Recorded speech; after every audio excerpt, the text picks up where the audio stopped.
The current conflict in the Middle East is likely to dominate the Numsa conference.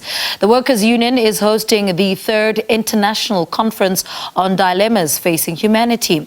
One of the main speakers is going to be an activist from Palestine Leila Khaled. Kailihle Kumalo is there, and Con Hill. Kailihle, a very good morning to you. What can we expect today?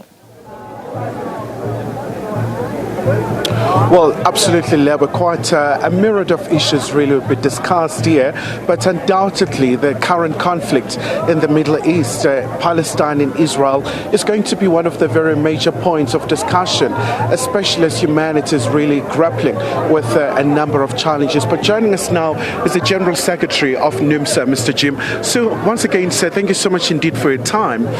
One would just imagine that undoubtedly what's currently unfolding in the Middle East will be one of the major talking points. Tell us about what can we expect today. Well, I think the first point to make is that we're very thrilled that we have managed to successfully assemble all continents of the world to be part of this conference of dilemmas of humanity. As Numsa and our catalyzed formation, we've been given this responsibility to host. We obviously, to answer your question, meeting here against the backdrop of a world that is ravaged by wars. A war between NATO and Russia, presented as Ukraine-Russia war. We know that the Central Republic is in conflict. Now the brokered war between Palestine and Israel. From where we stand, we have got a very firm position that these wars must come to an end. Human beings are better than ending up in a war. And when you end up in a war, it means you have stopped thinking. And we think that this is greed of imperialism, this is greed of wanting to maximize profit, and if this round of a third world war that's coming is got a potential to actually plunge the world into a nuclear war, we're saying no to that. We think that it is going to be important to, regardless of how we perceive the United States, to speak truth to power, to tell Biden that this is completely unthinkable, that you can have a United States of America at the back of a war between NATO and Russia, which they have led, which they continue to assemble, which they can continue to organize the latest technological weapons to give to Ukraine, to attack Russia. In our view, all the attitude that should be taken is for all people to go to the tables. On the war to Palestine, which has been triggered by Hamas, I think it's only an idiot who does not know that for many years now that the people of Palestine have been under siege, and we have seen now that in as much as nobody is expected to approve what would have happened with Hamas on Saturday, but the overly reaction of Israel bombing, basically killing children, women, and everybody else who are helpless is completely unacceptable. That we must be calling for a ceasefire to Israel to stop. I mean, where have you seen such an arrogance where they tell the people of Gaza and West Bank that you must move away because we are going to bomb? We think this is the ethical cleansing that we must reject. It has no space in any part of the world, such a kind of a behavior. It must be rejected for what it is. All right, Mr. Jim, thank you so much indeed, sir, for your time. But you know what, Lebo, quite a number of influential guests are here. And at this particular point, really, we're about to be joined by a former Minister of Intelligence here, Mr. Kasrils. Thank you so much indeed, sir, for your time. So quite a very important time, Mr. Kasrils. We know that you have been so vociferous about what's happening in Palestine. Tell us about the significance of today. Well, the significance is that all good, true, decent people of this earth of ours must stand solidly with the people of Gaza, the people of Palestine, against the most atrocious crime being committed by the Zionist Israeli neo-fascist government and a concentration camp which has beleaguered for over 16 years. Gaza is about to be turned into an extermination camp. So the people of the world, the people of South Africa everywhere, and of the Mother Earth must fill the streets with a clear-cut demand. No pass around. Stop this. There must be no slaughter of the Palestinians. The UN must ensure an immediate ceasefire.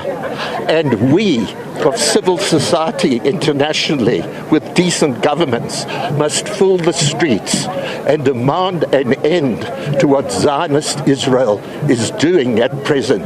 That is the greatest crime. It overrides anything that Palestinian resistance has done, and we regret the loss of lives. But there is no equivalent in terms of the context, first of all, of what's happened to the Palestinians since 1948 and the ethnic cleansing that's going on and on and on, and the deaths and destruction which has brought about the resistance. And this is where we stand against this carnage, and it has to stop. And if we could get out into the streets and protest in the millions and millions, we can force Israel to cease its extermination of the Palestinians. We stand by them.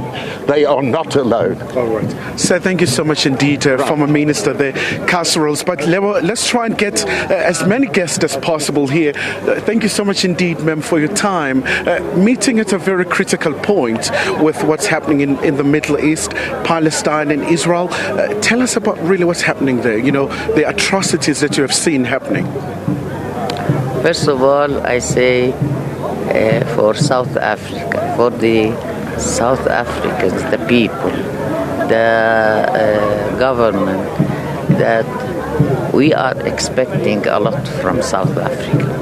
And our people appreciate your attitude as South Africans. Now, what's happening, this is one of the eras of conflict with Israel.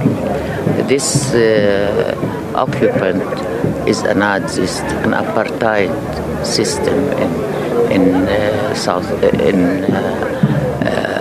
Israel, and we are defending ourselves.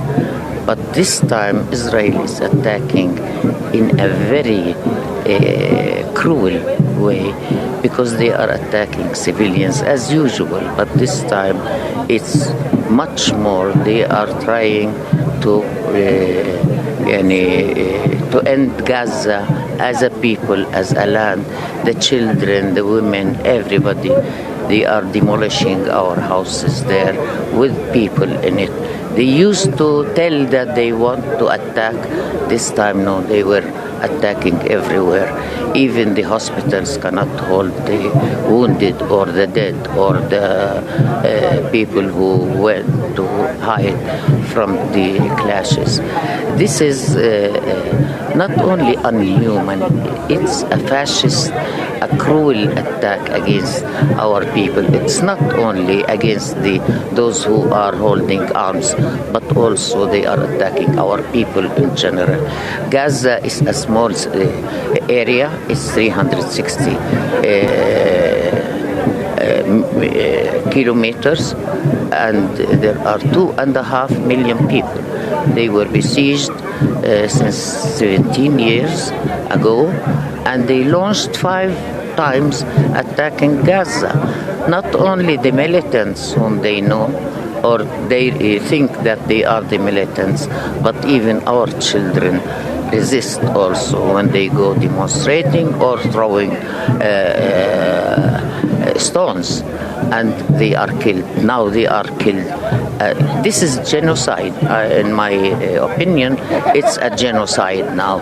They are trying to delete Gaza from being there, and of course they stop the water, the electricity, because it's always from Israel. This is the only way they got electricity and water. Even the fishermen, they stop them from their what they eat, and this means that they are cutting food and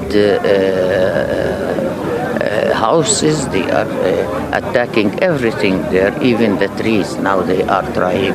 There are places where there are trees for agriculture. Now there is no more from this. This is Israel, and we are calling for people of the world to support us in their means and what they can do. Because when we hear people condemning Israel's policy and condemning occupation, this gives us more strength to resist and to continue with resistance until victory. And just before I let you go, we saw that call by the Israeli authorities for people from northern Gaza to move. I mean, that's about to expire. Are people resisting to move away from that particular area? Of course. Our people practiced the hegemony of Israel and its occupation and its cruel. For example, they took people to the prisons with high sentences for them for years and years suspended there. So our people learned the lesson very well since 1948. We are not going to go out from Gaza. We want to return to Palestine, which is our right. So we are not afraid that all people will die. But this is a tax. We pay it. The Palestinian people sacrificed since 100 years ago because they were resisting colonialism, imperialism, and Zionism as well. All right. Thank you so much indeed for your time, ma'am. Of course, Lebo, just a perspective from the current situation in Palestine. Really, one of the very main speakers here, really just giving you a very comprehensive outlook about what's currently unfolding in Gaza and with so many atrocities committed in that particular area.